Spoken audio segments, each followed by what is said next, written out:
Welcome back to ZNGP Today. Álvaro Bautista sat down on Nico Abad's channel and offered a frank, wide-ranging take on his career and the current MotoGP landscape.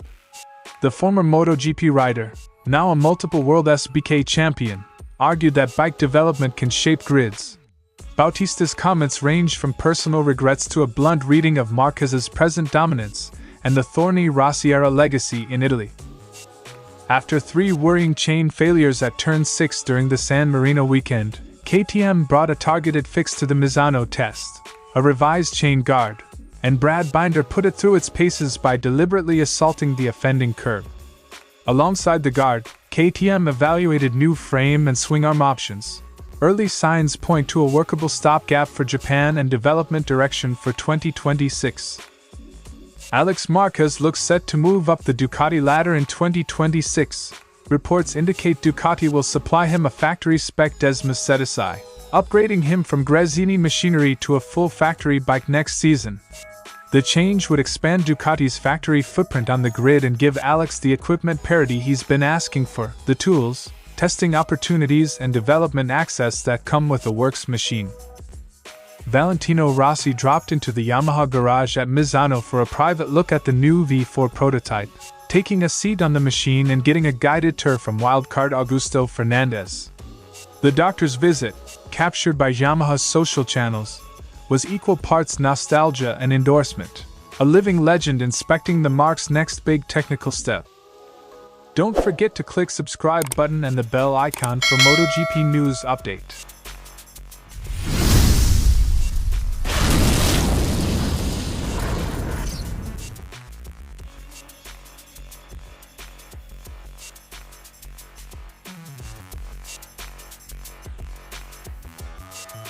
Bautista looked back with pride but some regret. He believes he could have achieved more in MotoGP if circumstances had aligned. He recalled early highlights, his first victory at Jerez in 2006 and his 2006 title, but feels he wasn't always in the right place at the right time to fully capitalize. He thinks he could have done more, and possibly fought for victories given different timing. It's a common refrain among riders whose peak years don't perfectly match a factory's competitive cycle. Bautista drew a technical cultural contrast. Machines developed around Pedrosa yielded a broad group of fast riders. Machines developed around Marquez, he says, tend to produce results primarily for Marquez himself. That view underlines how a single rider's style can bias development towards specific strengths and leave others with less to exploit. When Pedrosa was developing the Honda, all the riders were fast. When Marquez was developing it, only he was fast. The observation highlights a perennial development trade-off. Optimizing for one rider's maximal performance can narrow a bike's usable window for others. Bautista acknowledged that a resurgent Marquez on a strong Ducati has become almost untouchable this season. Right now, no one can cough at Marc Márquez. He contrasted today's dominance with a past era he felt had deeper podium battles, suggesting the grid now centers more around Marquez's combination of talent and a superb package. Dominant riders polarize debate. Respect for results sits alongside worries about competitive depth. On the Misano crowd's reaction and the lingering Valentino Rossi aura, Bautista was blunt. Rossi is God in Italy. Anyone who is his rival will be crushed.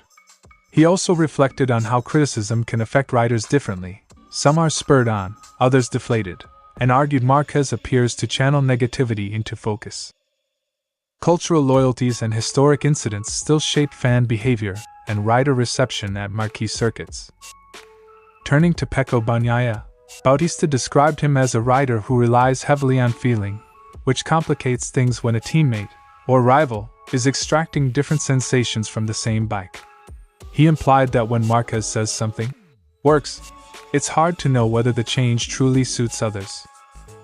Pecco rides a lot based on feelings. When Marc says something works, you don't know if it really works for everyone. The comment flags a subtle problem in one-box teams. Shared parts and setups can favor one style and leave others searching for compromise. Bautista's interview mixed autobiography and analysis, personal what-ifs, a critique of modern development paths, and a candid reading of Marquez's era of dominance. His core point was technical and human at once. Who a bike is built around matters as much as pure horsepower, and that choice reshapes both results and the competitive fabric of the paddock. KTM suffered an unusual run of incidents at Misano.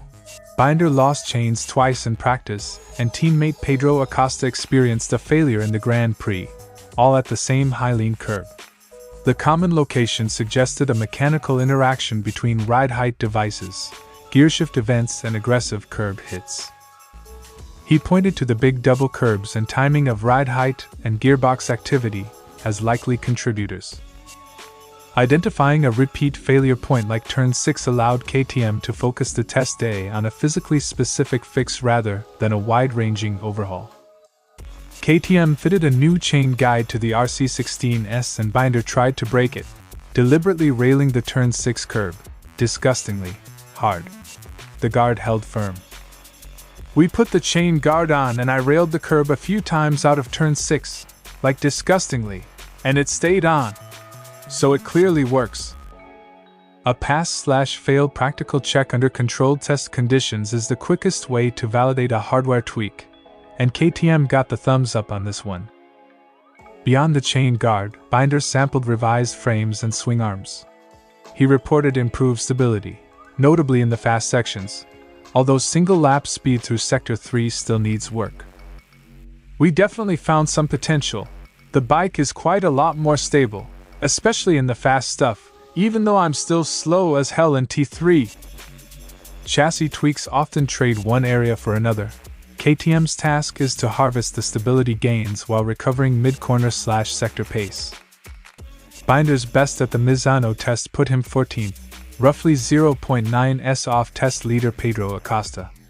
While not headline time attack pace, the focus was validation and setup insight rather than outright lap records. Tests aren't judged solely on the time sheet. The durability checks and rideability signals can be more valuable for short-term fixes and long-term development. KTM will comb test data to identify which parts can be shipped immediately for the Japanese GP and which should feed the 2026 program. Binder believes some items are eligible for Japan, while the bigger chassis changes are being cataloged for next season. He expects to take some of the good parts today and pack them in the flight crate. A dual-track approach, quick fixes for imminent races plus iterative longer-term projects, is a common and sensible strategy after recurring failures. KTM's Misano test delivered a clear early win, a chain guard that survives deliberate curb abuse.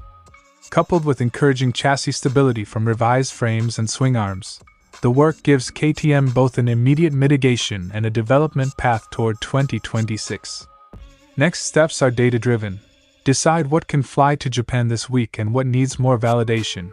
But for now, Binder's stress test provided the practical proof the team desperately needed. Alex himself has been vocal. More than just a contract, he wants the factory bike, identical equipment, testing time, and the ability to contribute meaningfully to development. Ducati granting that request would place him on equal hardware with the manufacturer's lead riders and remove many of the usual satellite team handicaps. More than a contract with Ducati, what I'd like is to have a factory bike. Having the same equipment, having things to try in testing, and also being able to help Ducati in some way. A factory spec brings not only parts but influence over the development roadmap, a material shift for a rider's prospects. Motorsport reporting suggests Ducati will field a third factory bike next year, effectively running 4 factory machines across its ecosystem. That reportedly means VR46, Rossi's team, will be the recipient of the additional works bike, while Promac's departure reshuffles the second team landscape. More factory bikes consolidates Ducati's development advantage, and reshapes the competitive balance inside Ducati-run garages. The move reportedly delays Fermin Aldeguer's upgrade to the very latest factory model despite promises of a second-year factory bike. Ducati is said to have offered Aldeguer alternate compensation while prioritizing Alex's elevation this season.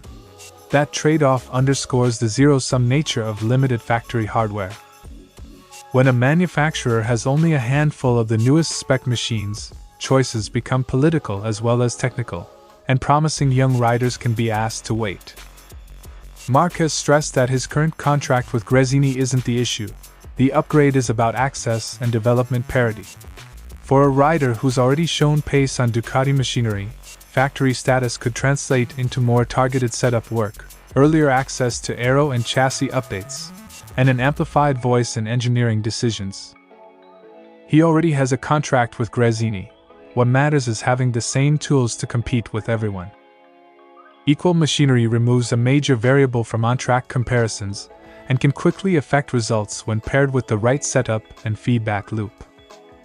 For Ducati, running an extra factory bike boosts data collection and development throughput. More work-spec machines on track means faster validation of parts and more rider viewpoints to refine the package.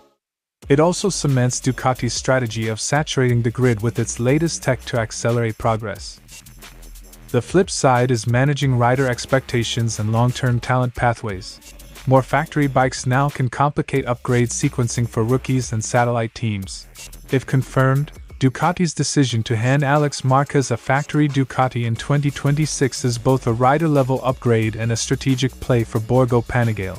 Faster development, deeper data, and a stronger hand in shaping race outcomes. For Alex, it's the fulfillment of a simple request: parity in kit and testing. And for rivals and teammates, it's another sign of how factory resources drive competitive advantage in modern MotoGP.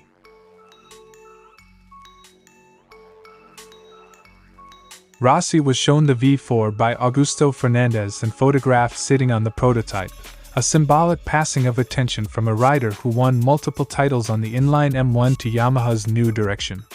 Yamaha's Instagram framed the moment as, "Living Yamaha legend meets the future." He tried the bike for size, absorbing the prototype's new ergonomics and packaging. The image of Rossi on the V4 is a PR win for Yamaha. It links the brand's storied past with its engineering pivot. Rossi's long and successful history with Yamaha gives his interest weight. Even a friendly garage visit signals industry confidence and draws eyes.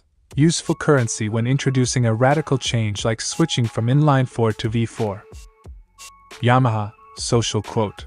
"Living Yamaha legend meets the future." For a manufacturer reinventing its core engine layout, positive attention from a legend helps temper scrutiny and build goodwill among fans and sponsors. Rossi's titles on the M1, 2004, 2005, 2008, 2009, are central to Yamaha's modern myth. His presence at Misano reminded fans of those golden years while underscoring how dramatic Yamaha's V4 decision is, a technical departure with a storied lineage behind it. Symbolically, Rossi sitting on a V4 underlines continuity. The brand evolves, but its history still resonates. Rossi's VR46 operation chose Ducati machinery for its satellite program, yet the visit shows lines of dialogue with Yamaha remain open. The optics of Rossi checking the M1's successor keep doors ajar across paddock politics and underline the interconnected nature of MotoGP relationships. Garage diplomacy is part show, part strategy, and a high-profile visit can ease technical or commercial conversations behind the scenes. Beyond warm press, Rossi's pit stop gives Yamaha a storytelling boost for a risky engineering pivot. It humanizes the V4 project and helps frame the narrative. This is not an abandonment of Yamaha's legacy but an evolution watched and approved by its icons. That soft power can matter when the prototype moves through wildcards and tests. In development terms, Rossi's check-in doesn't change engineering facts, but it does shape perception, which matters for sponsor, fan and media patience during a long validation process. Valentino Rossi's Misano pit visit was a neatly packaged moment for Yamaha, a legendary figure lending attention and legitimacy to a bold technical shift. The photo of the doctor on a V4 prototype is more than a press snapshot, it's a bridge between eras, helping Yamaha position the new machine as the next chapter in a story Rossi helped write. Thanks for watching ZNGP Today, and this is your MotoGP news update. And see you next time!